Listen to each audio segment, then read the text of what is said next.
الشيطان الرجيم بسم الله الرحمن الرحيم قل إن كنتم تحبون الله فاتبعوني يحببكم الله ويغفر لكم ذنوبكم والله غفور rahim. Sadaqallahul azim.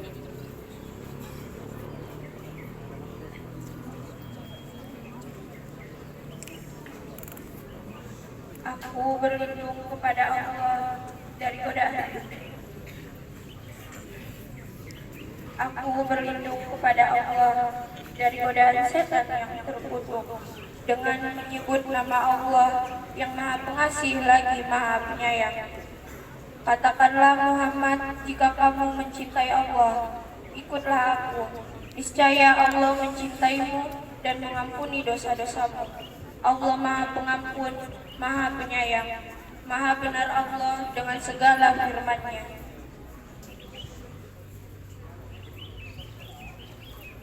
Assalamualaikum warahmatullahi wabarakatuh.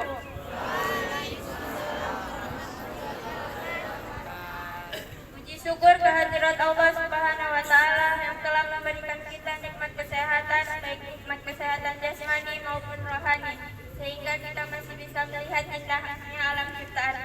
Salawat serta salam kita haturkan kepada teladan kita Nabi Muhammad SAW yang telah membawa kita dari zaman kegelapan menuju zaman yang terang benderang, yakni agama Islam.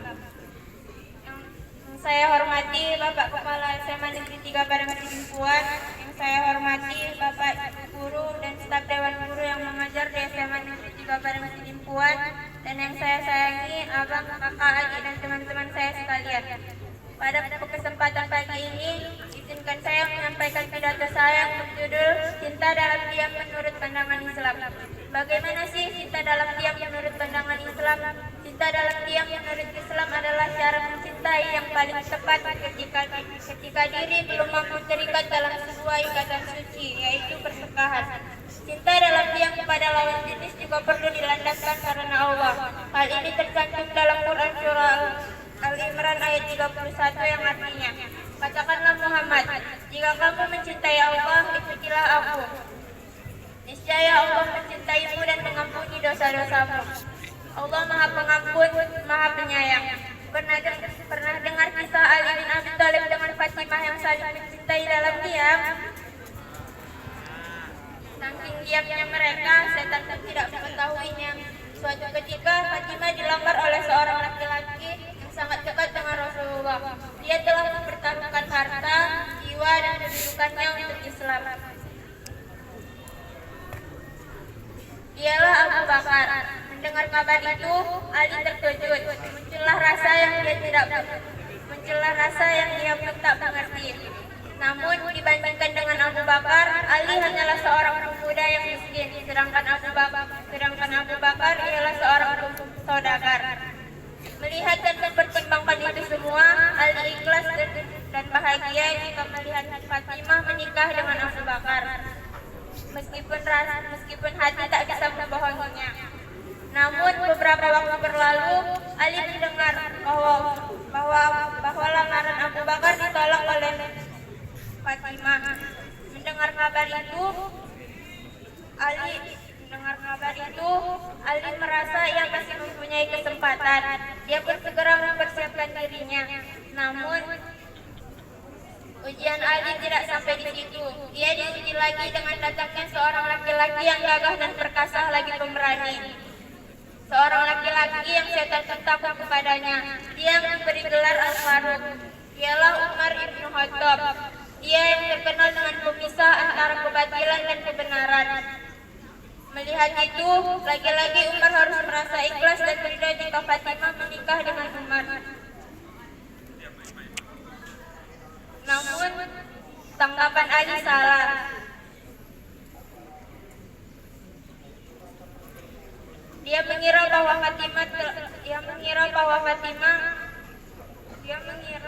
Fatimah menerima lamaran Umar.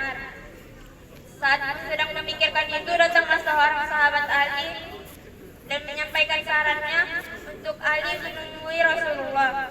Saat itu, Ali segera menemui Rasulullah dan mengungkapkan maksud tujuannya untuk meminang hati Fatimah sebagai istrinya. Bagaimana kisah Ali bin Abi Thalib dengan Fatimah? Sulit, lelah, dan juga sakit.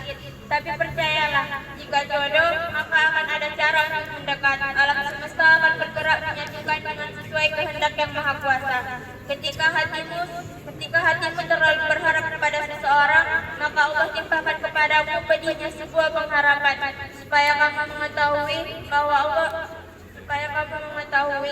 bahwa Allah sangat mencemburui hati seseorang yang berharap selain Dia.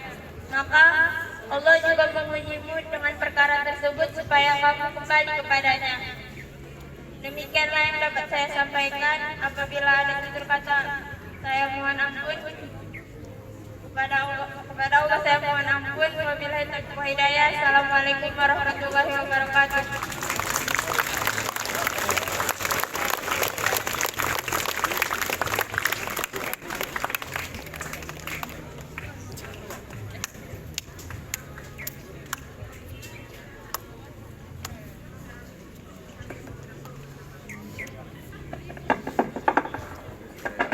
Assalamualaikum warahmatullahi wabarakatuh.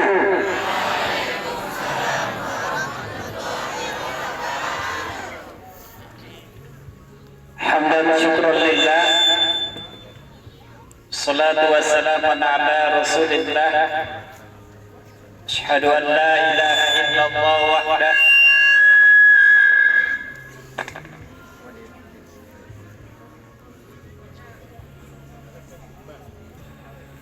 Amma ba'du.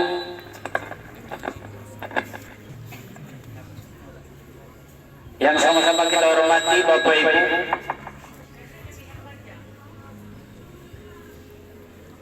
selaku tenaga pendidik, orang yang sama-sama kita muliakan, kita hormati. Kita harapkan keberkahan ilmu yang beliau ajarkan kepada kita, karena ilmu yang berkah hidup akan menjadi berguna. Keberkahan ilmu bisa mengantarkan kita menuju derajat yang tinggi. Oleh karenanya, pada pagi hari berbahagia ini, pertama sekali kita panjatkan puji syukur kepada Allah Subhanahu wa taala, Zat yang maha segalanya, yang telah memberikan kita kesempatan hidup dalam keadaan sehat. Salawat dan salam disampaikan kepada kita Rasulullah Sallallahu Alaihi Wasallam. Anak kami sekalian, terima kasih kita sampaikan kepada kelas 11 Mianap yang sengaja mengangkat tema pada kajian kerohanian di Jumat yang berkah ini berkaitan dengan mahabbah atau cinta.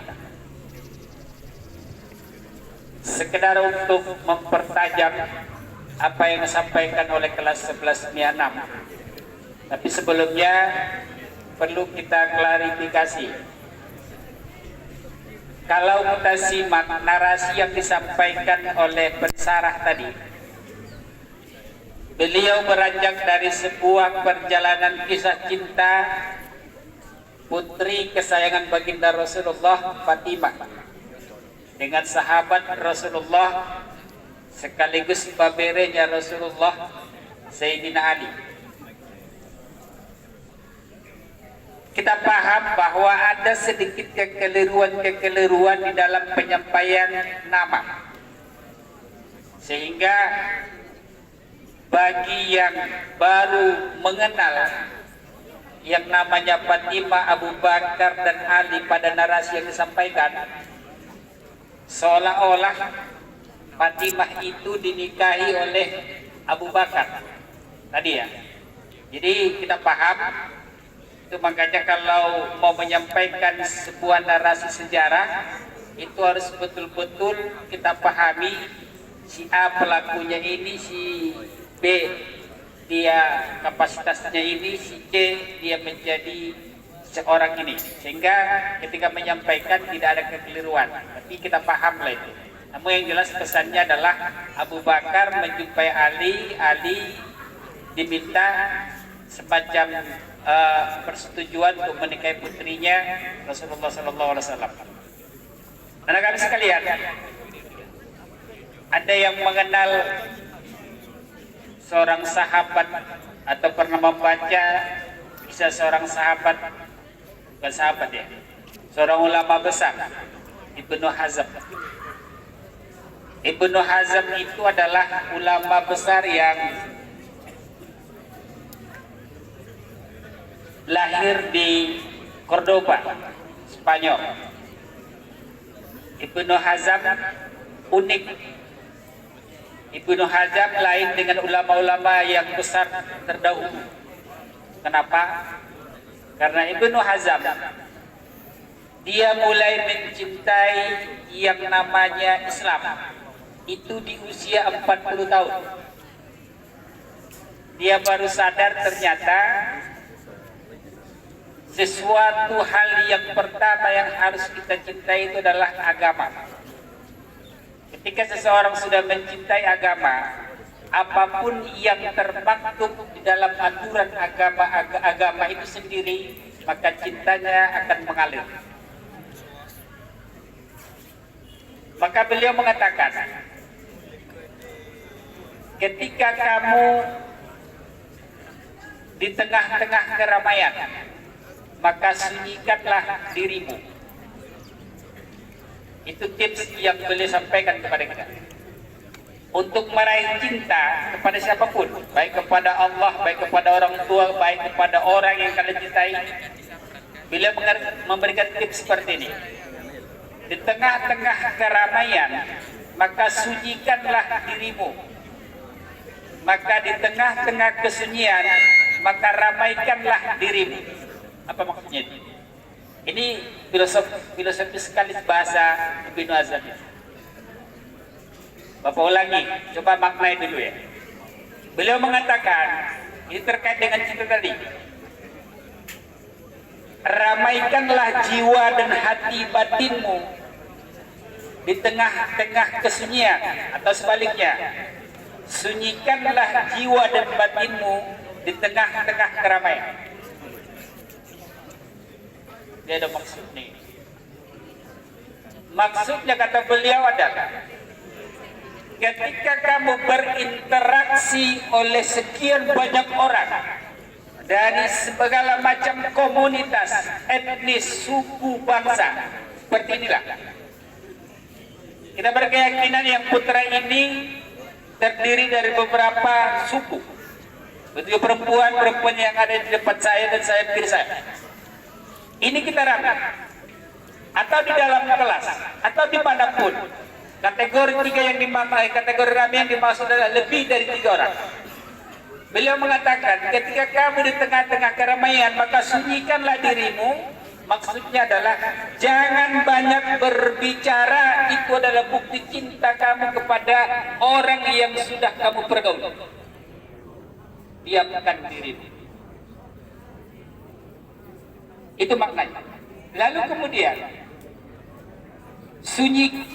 ramaikanlah hatimu di tengah-tengah kesunyian.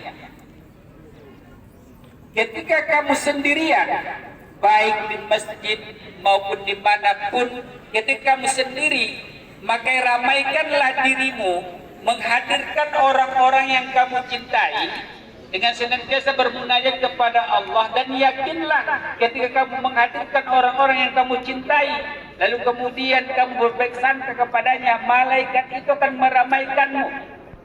Itu tips yang diberikan Ibnu Hazm. Maka ketika itu muncul, maka akan tumbuhlah cinta. Cukup menarik sekali yang disampaikan oleh 1196. Maka oleh sebab itu akan sekalian, kita petik pesan yang disampaikan oleh 1196, tumbuhkan rasa cinta kita merujuk kepada ulama besar Ibnu Hazm. Maka cintailah, cinta yang pertama adalah cintailah agamamu. ketika kamu sudah mencintai agamamu, apapun yang ada di rumah agamamu itu, aturannya otomatis akan kamu cintai. Itu pada muaranya. Inilah mungkin barangkali supaya penajam dari yang sampaikan 11 Mianam. Mudah-mudahan untuk Jumat depan 11 ya, bersiap-siap untuk menyampaikan semacam kajian keagamaan kerohanian di Jumat Berkah Jumat depan. Terakhir anak kami sekalian, perlu kami sampaikan lagi, kami informasikan bahwa impak terakhir yang terkumpul di Jumat kemarin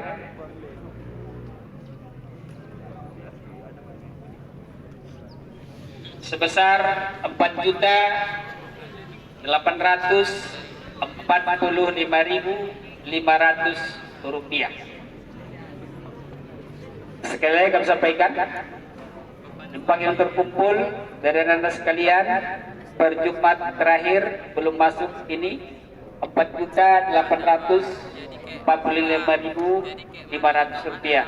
Terima kasih, mudah-mudahan Allah Subhanahu wa taala akan memberikan yang terbaik kepada kita, kepada orang tua kita yang telah menitipkan rezekinya untuk disalurkan ke jalan Allah. Demikian pada petugas kerohanian dalam hal ini impak untuk mengerjakan tugasnya. Mikrofon ini kami serahkan kepada Adada Iqbal dan Allahi wabarakatuh.